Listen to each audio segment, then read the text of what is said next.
That's an abuse of the standing orders, and you know it. I call the honourable member for Indi. Thank you, Madam Speaker. My question is to the Minister for Communications. Minister, there's enormous demand in my electorate of Indi for NBN, and I'm wondering if you could give the House some details on when we are going to get information about the rollout of NBN. We've got the first 18 months, and now my community is wanting to know when are we going to know about the next 3 years. I call the honourable the Minister for Communications. Thank you, Madam Speaker, and I really have to pay a compliment to the member for Indi. She has asked me 5 times more questions about the NBN than the Shadow Minister for Communications. I mean, it really is. It really is. I mean, I think the Leader of the Opposition should consider recruiting her as the Shadow Minister. I mean, she's essentially a volunteer in that role. Now the honourable member asked me the question. I've provided her with a lot of particular details about her electorate.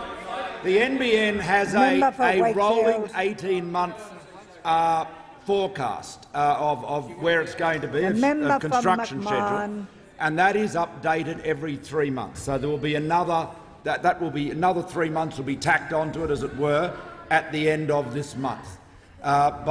In the middle of the year, in the second quarter of this year, we expect to have the NBN's revised corporate plan, which will set out its 3-year plan. Now, I know that everybody, my colleagues on the government side, and I'm sure all other members, are anxious to know when the construction work will begin in every single neighbourhood.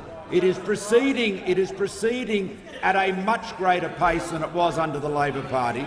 It will be finished many, many years before it would have been finished under the Labor Party, and obviously much cheaper, at least $30 billion cheaper. And I expect, Madam Speaker, in due course it will be seen that the savings will be even greater than that.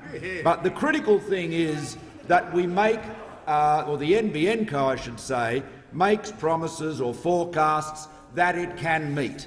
There was a genuinely Orwellian arrangement under the Labor Party where language and terms were literally invented. I mean, there was look, it's worth going back into the Orwellian library. Who could forget the Conrovian outburst? Well, we only seek to make you happy, you know, that's all we seek to do. And you're so easily pleased. Well, there's Exhibit A for that proposition sitting right there.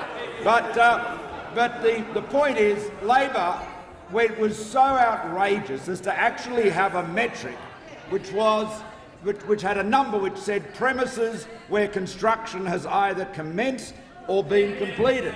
And under their definition, construction commenced when a plan had been ordered. So they could cite millions and millions of premises where not one shovel, not one mattock, not one truck had ever approached.